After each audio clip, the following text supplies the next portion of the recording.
barakwereka uyu yafashe urutambaro hano ngaha, amaje gufata igitambaro agikubise umwana mu mutwe.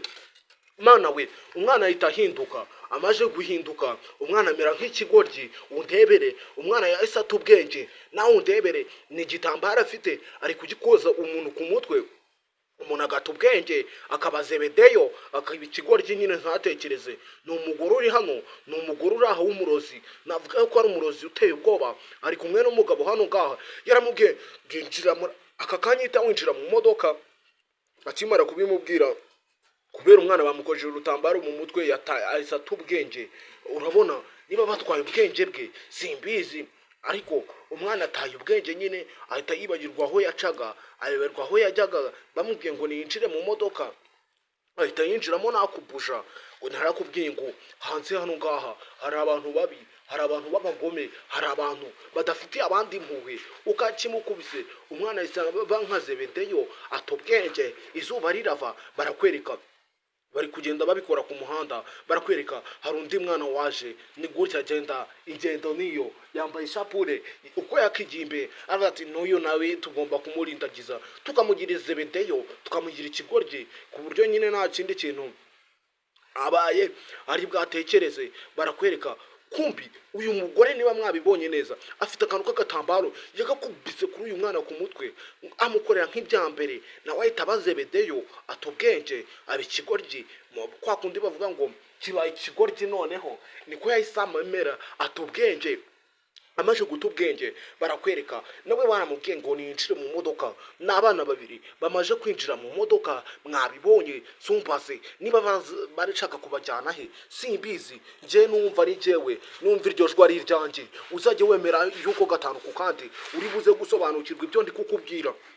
Umwana wa kabiri yinjiye mu modoka, basekamo rwose. Ndakwibutsa niba ari ubwa mbere ugeze hano kuri iyi YouTube channel yacu, ugomba kudushyigikira ukanda subscribe kugira ngo tume umuryango mugari, ukasharinga inshuti zawe ubigisha, kuko hano tubaha inkuru zirimo isomo zibigisha, mukaba mwaba intiti, mukaba mwaba abanyabwenge, mukamenya ibintu byinshi, mukamenya kwirinda kuko hagira umuntu ugukoza igitambaro nka gutya mu mutwe.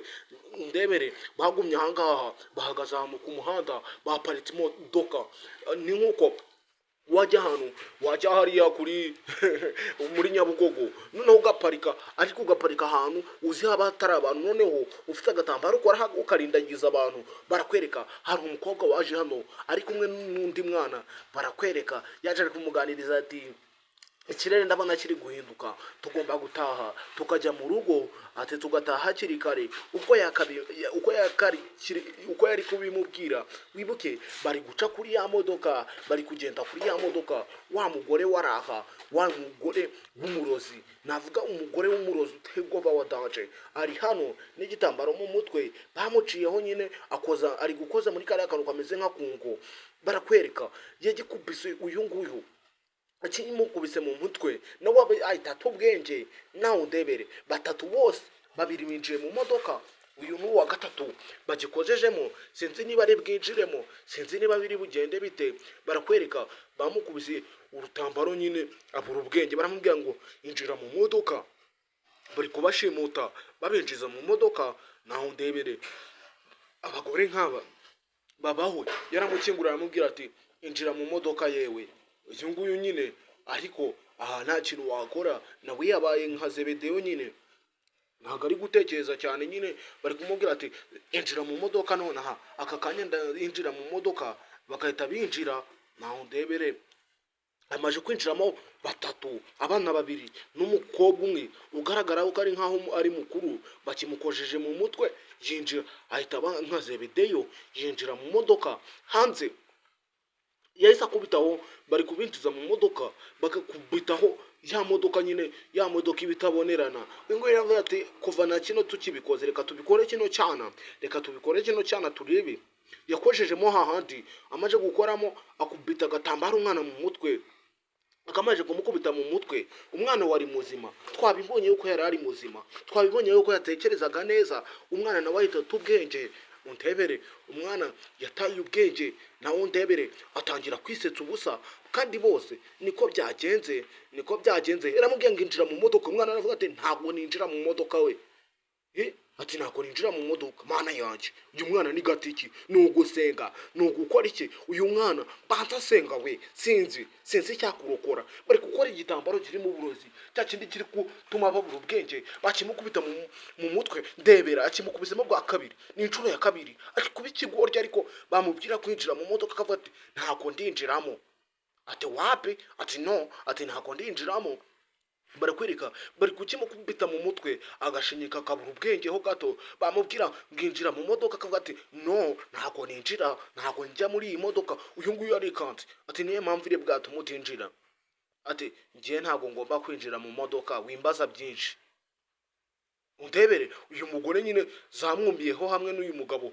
yarongeye akoza nyine muri kano kantu k'akungo navuga ngo karimo ibintu by'ibirozi arakozamo neza yitonze akozamo inshuro nyinshi afata ikintu cyananiranye izi nshuro zose reka nze nyemeze ati reka nze nyemeze baracunze bareba nta muntu uri kubareba barangije afata byose amukubita mu mutwe wibuke batatu bose binjiye mu modoka ni gutyo byagenze bagiye babakubita uruntu rw'urutambaro mu mutwe bakarindagira bakaba ibigoryi uri kubona ko bari kumukubita igitambaro mu mutwe nyine agata ubwenge yarakomeje aramubwira ati injira mu modoka ati sindinjira mana we biragenda bite wabonye ntagafashemo iki kigiye imbere gihita kivuga ati wacyana wakwinjira mu modoka kakandi uyu mwana aramubwira ati ngiye sindinjira ati sindinjira ati ntabwo ndinjira abangaba uyu nguyu yarikanze ati nukubera icyo utari bwinjire mu modoka aramubwira ati sindinjira yewe uyu nguyu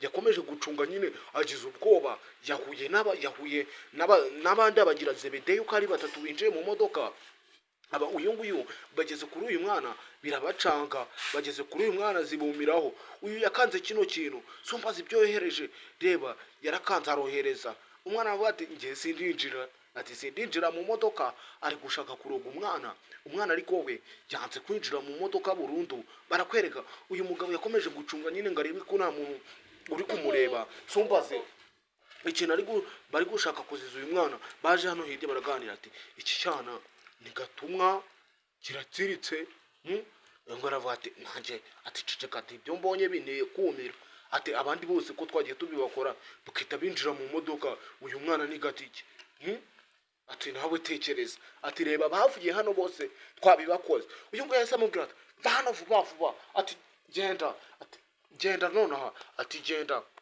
uyu nguyu aravuga ati sindava hano ngaha mutampaye mushiki wanjye mukuru wanjye nako ati sindava hano ngaha mutamumpaye ati mumume nawe tujyane ati mwamushutse mukubita urwo runtu mu mutwe mumwinjiza mu modoka ati mwamushutse uyu nguyu aramubwira ati ako uruzuye ubundi ati ubundi wowe uruzuye ati uriya ni mushiki wawe se ati wavuye hano ukagenda ukamwihorera uri kurwana ngo ni mushiki wawe urwana ngo ni mushiki wawe kubera iki ati uri kurwana ngo ni mushiki wawe kuzihe mpamvu barakwereka uyu mugabo akomeje kuburanya kano kana nyine arimo avuga ngo ntago ari mushiki we wamuretse ukagenda ubundi ukava hano ukareka guteza urusaku hano ngaho ukareka guteza akavuyararo wazuze nyine hano ngaho ukagenda wavuye hano ngaho muri uyu muhanda ukagenda ukareka kudushyira mu bibazo ati genda yewe ariko bakomeje kwamagana uyu mwana ku muhanda uko bakomeje kumubuza nyine hano ku muhanda uyanze kuhava yavuze ati sindagenda mutampaye mushiki wanjye ngo tujyane sinshobora kuva hano yarabitegereje akomeza kureba nyine ibyo wavuga ariko nyine uyu mugore we yagize ubwoba nyine yaramwongoreye ati ati uyu mwana yaba ari gatiki ati se uyu mwana atubundi atubuye yatsiritswe nande we ati reba ibintu byose dukoze ati nawe wagerageje biranga uyu nguyu yaravuze ati sindava hano ngaha ati sindava hano uyu mwana yafashe uyu mugore mu mashati undebere umwana uri seriye umwana ubangutse neza cyane yaramufashe aramubwira ati sindava hano ngaha yeze amufatira amubwira ati urama mukuru wanjye urama mukuru wanjye aturama mukuru wanjye uyu nguyu yaravuze ati yewe ati mukuru wawe se ati mukuru wawe ati atari ko wagiye ukamwihorera. Barakwereka hari abagabo nyine batatu bari bari kugenda mu muhanda, bahereye kare babikora babashyira mu modoka. Barakwereka uko abo bagabo bari batatu, iyo umwana we yakomeje gusakuza avuga ati mugomba kunywa mukuru wanjye akava hano ngaha tujyanye, akava aha ngaha turi kumwe, ati mugomba kuba mwamuma nyine tukavana hano ngaha. Barakwereka uyu nguyu yaravuze ati wacyana wagabanyije uwo munwa, ati wagabanyije uwo munwa wacyana. Nawe ibaze kumva ibyo bintu ngo wacyana yagabanye umunwa, kandi uyu mwana we yabananiye, bakubise urutambaro mu mutwe, bakoze ibyo bakora, ariko uyu mwana niwe wabananiye. Uyu mwana yavuze ati ngomba kuva hano ngaha mumpaye mushiki wanje. Ariko uyu mugore mwabibonye ni ikirozi, sinzi niba yaguha nyine umuntu yinjije muri iyi modoka, sinzi niba yamukuramo. Aramubwira ati wa mwana nguhe gasopo nyuma na nyuma, ugomba kundekura sinkuzi sunzi. Ati nshaka uko nubwo akomeje gututuka uyu mwana amutonganya. Mwabibonye uyu mwana wari kuvuga ukuri, ari kuvuga ati sindava hano hantu mutampaye mukuru wanje. Barakwereka babagabo batatu ko bari kuza nyine, bavuyeyo bari kureba bumva ibyo umwana avuga, ati sindava hano ngaha mutampaye mukuru wanje. Barahageze, nawe ushobora kugira ahantu wareba induru ihari ukavuga ati habaye iki saha, byagenze bite? Barakwereka babagabo batatu nyine baraje barahagarara bumva ibyo uyu mwana ari kuvuga. baravuga ati habaye iki se? Ati byagenze bite? ati hariya byagenze bite? Bari kuganira begera mbere basatira yantuza, basatira imodoka. Uko bari kuyisatira, uyu mwana yavuze ati sindahava. Yafashe uyu mugore amatako, akomeza kumugundira amatako, aramubwira ati mpereza mushiki wanjye. Abangaba bahise batangira kwiyagura. Ati uyu mwana ati mbanza afite ikibazo cyo mu mutwe, kuko ibintu yahoze karatubwira ati ntabwo byumvikana. Ati ibintu uyu mwana yatubwiye ati nawe ubisesenguye, atari kudushinja mukuru we. Ati kandi mukuru we ati ntawe twigeze tubona. Ati uyu mwana ni n'ubwa mbere duhuye. Ati rero uyu mwana ntabwo tuzi ibye pe. Ati niba afite uburwayi bwo mu mutwe ahubwo mwatubwira. Ati ntabwo tubizi. Uyu nguyu yaravuze ati uyu mwana si uwo kwa Hajati we. Ati si uwo kwa Hajati simbizi. Ati uyu mwana kandi ko tuzi ko ari muzima, afite ikibazo mu mutwe gute? Ati cyangwa ndi kureba utari we. Uyu mugore yaramahise yiregura ati ariko wabanje ukareba uyu mwana, urabona hari aho muziranye, urabona hari aho muzi. Barakwereka uyu mugore nyine yakomeje kwisobanura ibirego byinshi, avuga ati uyu mwana simuzi, sinzi bye. Ariko bibuke uyu ngara aravuze ati uyu mwana kari uko Hajati, uyu mwana ni gute nta bana namuzi. Byamuteye urujijo biramucanga. Uyu nguyu yese avuga ati jewe yamukojeje uruntu rw'urutambaro mu mutwe, arangije nyine amwinjiza mu modoka. Barakwereka aravuga ati uyu mwana ari kubeshya ibyo ari kukubwira wibyemera. Ati uyu mwana ari kukubeshya, atari kumara kuri mangatanya. Uyu nguyu yahise atekereza neza, atuzi ko ati uyu mwana uzi ko ibyo ari kuvuga ari byo we. Ati kuko atafite mushiki we. Bahise batangira kubaza uyu mwana ibibazo. Ati se ubundi byagenze bite wa mwana we kugira ngo babe bamwinjiza mu modoka? Ati byagenze bite kugira ngo babe bamwinjiza mu modoka? Uyu mugore yaravuze ati uyu mwana ubundi uyu mwana yaje ameze nk'ufite ikibazo mu mutwe. Ati yaje aza yirukanka, sumbazi ibyamufashe, sumbazi ibyamuteye. Ati numva mbajije mukuru we. Ati rero ibyo bya mukuru we simbizi, ariko bano baraje hano ngaha aramwongora. Ati uriya mwana kari uko Hajati koko, kuriya mwana afite ubwenge. Ati uriya mwana ni gute baba bari kutubwira ngo kiri kuvuga ngo baba bari kutubwira. Uyu nguyu yaravuze ati ari kutubeshya. Ati kiri kutubeshyira. Ati ni imodoka rero. Ati imodoka ureba ati si ni yacu.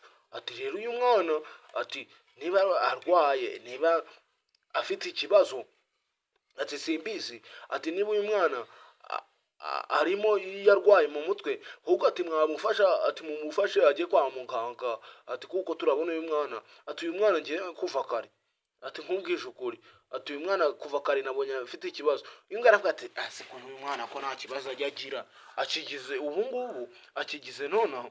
Uyu ngara avuga ati uyu mwana yewe baza agifite gikomeye cyane.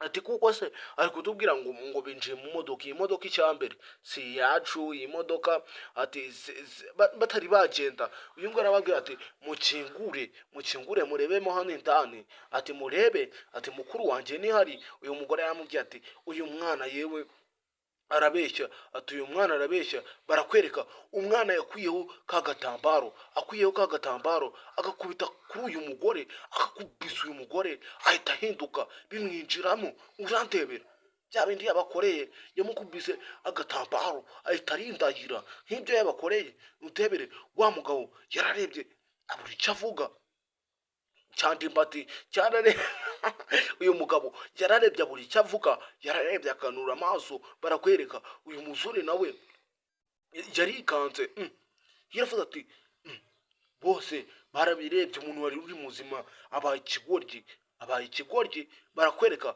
Yesu atangira gushinyika, yahita atangira guseka cyane. Uyu nguyu aravuga ati uyu nguyu Yesu ikigoryi atangira kuvuga n'ibitabaho, atangira kuvuga ibitabaho. Uyu nguyu akajya amubuza ati wacecetse we, ati wacecetse. Uyu mugore yabaye ikigoryi nawe aravuga ati bari mu modoka, ati bari mu modoka, atukari bane, ati bari mu modoka, ati bane babiri, ati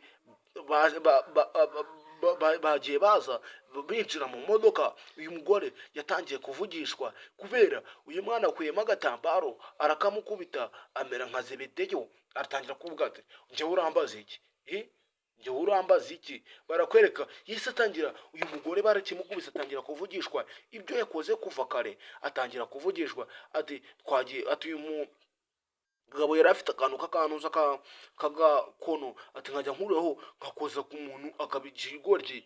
Wumve uyu mugore atangiye gutamaza nyine uyu mugabo yarumiwe, zimwumiraho zamwumiyeho ari uburyo ubura icyo uvuga. Uyu nguyu barakwereka Yesu akingura n'imodoka. Uyu nguyu aramubuza ati waretse gukingura iyo modoka katari iyacu, ati iyo modoka uri gukingura ntabwo ari iyacu, uko yakabimubujije.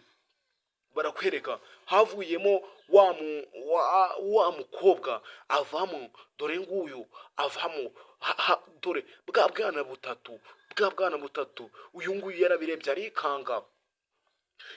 arikanga. Uyu mugore ari kuvuga intangiriro ya byose, ari kuvuga uko byatangiye, ari kuvuga uko byagenze. Ikigabo cyo kigize ubwoba. Barakwereka babandi n'ubwo bavuyemo kubera ka gatambaro babakubise mu mutwe. Sombaze bari bwakire, biri bugende bite? Bataye umutwe nabo bari guseka ubusa. Bahise bafata uyu mugabo ati fata none aya maheru yawe, ati fata vuba vuba.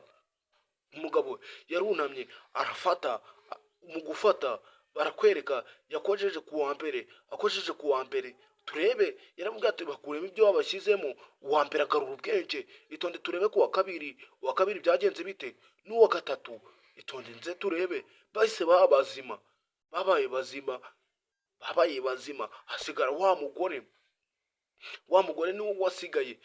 Baravumbuye uyu mugabo, baramubwira ati ni wowe murozi kabombo, ati ni wowe murozi, ati urafashwe ntabwo uri bwaducike, ati urafashwe ntabwo uri bwaducike. Bahise bamwaka ibyo yari afite. Aravuga ati ntibibaho, mundekure nyine muhe mwambabarira ngende, ati mundekure, ati mundekure nigendere.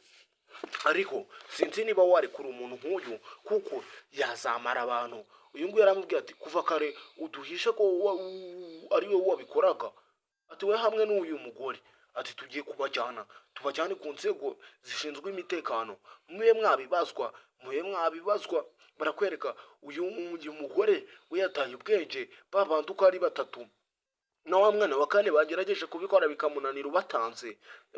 Bahise bafata uyu mugabo baramujyana. Uyu mugabo aravuga ati mungirire impuhwe, ati mu ndengano, ati mwashyizemo imiyaga, bashyiramo imiyaga y'ibiki. Uyu nguyu arababwira ati mumujyanisha, ati nanjye ndaje nzana uyu mugore, nawe tumujyane ajye kubihanirwa kuko ibyo yakoze ati ntabwo bibaho. Uyu mugore we bamukubise cya gitambaro, yataye ubwenge. Babandi wa mwana yahise atahana na mukuru we, atangira kumutera story y'uburyo byagenze. Uyu nguyu we bamukubise igitambaro ati ubwenge. Uyu nguyu yaravuze ati buretse sha, ati buretse nawe, ati baraje bakujyane, ati bari buze kugutwara ibyo uri kwigira, baraje bakujyane. Kumbi bakimukubise mu ntuze, bakimukubise nawe umwana yakimukubise aba nk'ikigoryi. Barakwereka yasigaye hano ngaha. Uyu mugore ari kuvugishwa nyine, hari ukuntu umuntu avugishwa akajya avugishwa amanjwa,